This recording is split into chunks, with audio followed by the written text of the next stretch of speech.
कानून बनते हैं तो उसको तोड़ने वाले भी पीछे नहीं हटते। कानून चाहे कितना भी सख्त बना दीजिए, परिस्थितियां न जाने क्यों इस तरह की पैदा हो जाती हैं कि उसे तोड़ने के लिए लोग कोई न कोई कारगुजारी कर ही डालते हैं।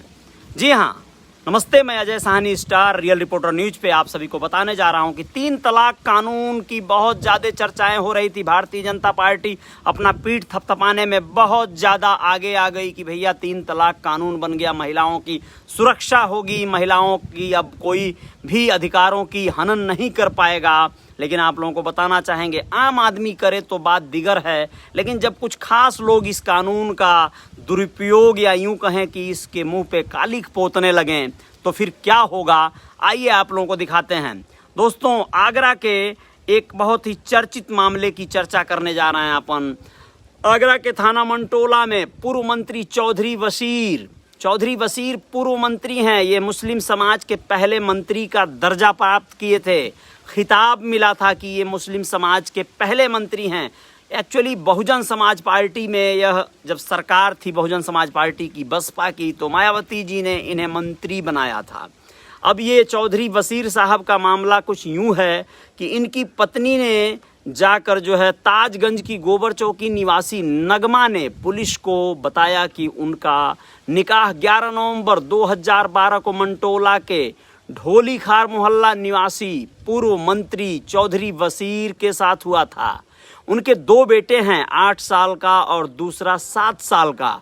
वह 3 साल से मायके में रह रही हैं। जी हाँ, 3 साल से मायके में रह रही हैं। ऐसे में उनको खबर मिली कि उनका आरोप था कि ये मायके में 3 साल से इसलिए रह रही हैं कि उनके ससुराल के लोग उनसे मारपीट करते थे, मानसिक और शारीरिक प्रताड़ना देते थे, गाली गलौज करते थे। इस तरह से वो आज ही जाकर अपने परिवार से अपने मायके चली आई थी। ऐसे में उनके मायके में रहते हुए उनको खबर मिली कि उनका पति 6वीं बार निकाह करने जा रहा है। 6वीं बार, जी हाँ, इसके पहले 5 निकाह ऑलरेडी कर चुके हैं, तलाक दे चुके हैं या रखे हैं, जो भी है वो तो बाद में पता चलेगा।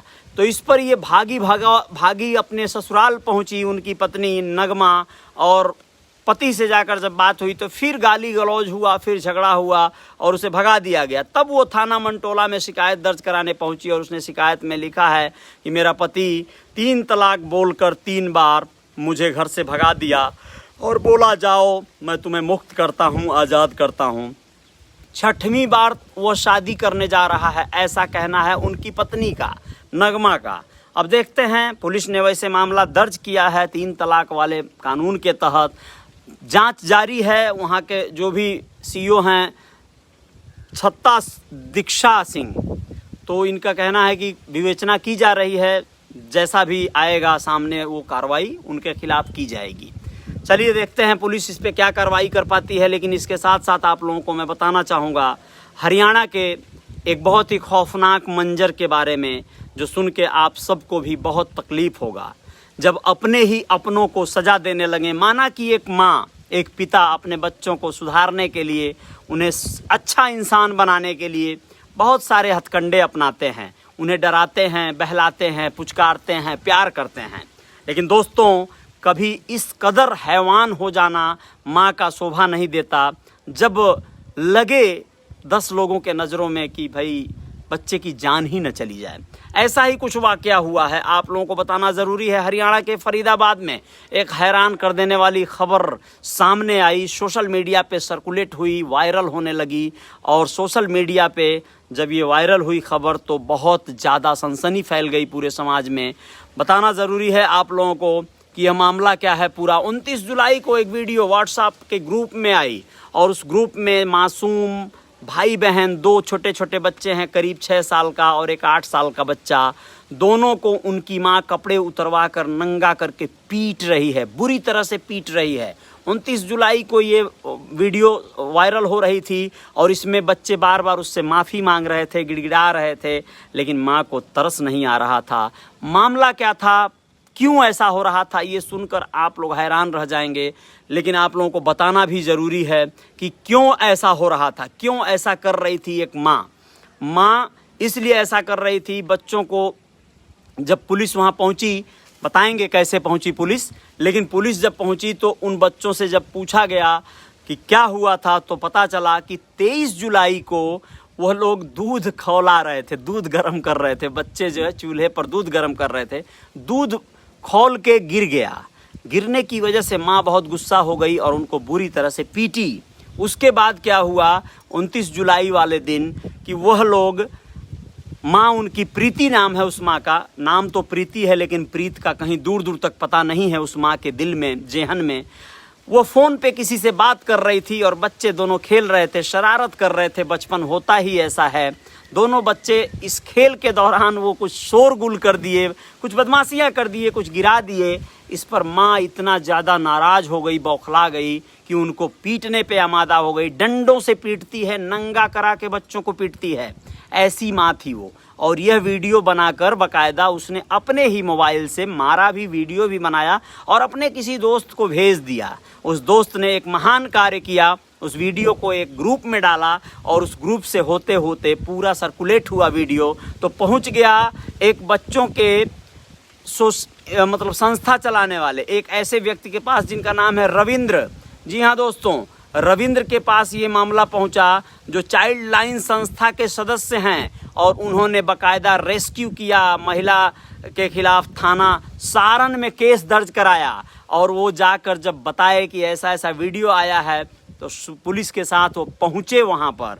वहाँ पहुँचने के बाद उन्होंने जो चीज़ें देखी और जो चीज़ सामने आया वही आप लोगों को हम बता रहे थे।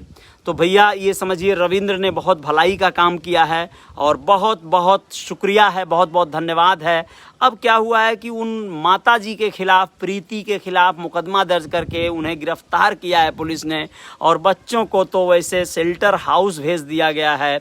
मतलब अब ऐसा तो बड़ा दुखद पहलू है यार। एक माँ अगर बच्चों को बताइए केयर नहीं कर सकती है तो आखिर कौन करेगा। बहुत से मासूम हैं ऐसे जिनको अनाथालयों में रहना पड़ता है, लेकिन उनके माता पिता नहीं हैं, इस हालात में रहना पड़ता है।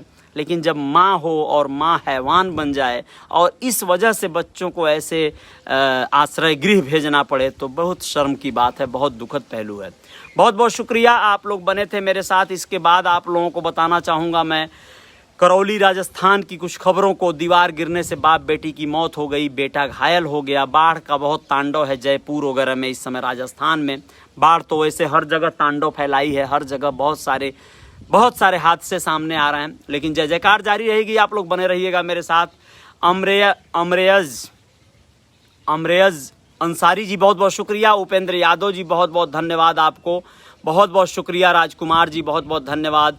और राहुल मिश्रा जी आपको बहुत बहुत धन्यवाद। उपेंद्र यादव कहते हैं भैया हम लोग आपको बैंकॉक से सुनते हैं, बहुत बहुत शुक्रिया उपेंद्र भाई, बहुत बहुत धन्यवाद। आप लोग बैंकॉक में रहें, अच्छे से स्वस्थ रहें और केयरफुली रहें, आप लोग सावधान रहें। वहाँ गाड़ियाँ बहुत स्पीड में चलती हैं।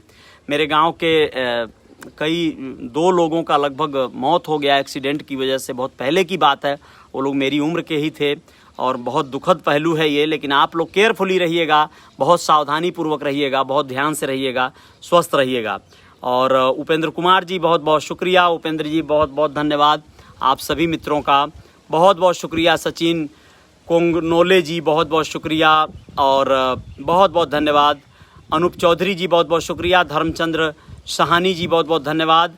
महावीर प्रसाद जी बहुत बहुत शुक्रिया। महावीर जी बहुत बहुत धन्यवाद। राहुल मिश्रा कहते हैं मंजिल से ज़रा कह दो अभी पहुंचा नहीं हूं मैं, मुश्किलें ज़रूर हैं मगर ठहरा नहीं हूं मैं। क्या बात है राहुल मिश्रा जी, बहुत बहुत शुक्रिया, बहुत बहुत धन्यवाद। चलते रहने का नाम ही ज़िंदगी है, यही ज़रूरी है, चलते रहना है। और बहुत बहुत शुक्रिया श्रवण कुमार निषाद जी, हमारे बड़े भाई जैसे हैं। आप मुंबई महाराष्ट्र में हैं, थाने में आप रहते हैं, कलवा या ऐसे ही कोई जगह है, मैं वहाँ गया हूँ। अनूप चौधरी जी बहुत बहुत शुक्रिया, बहुत बहुत धन्यवाद।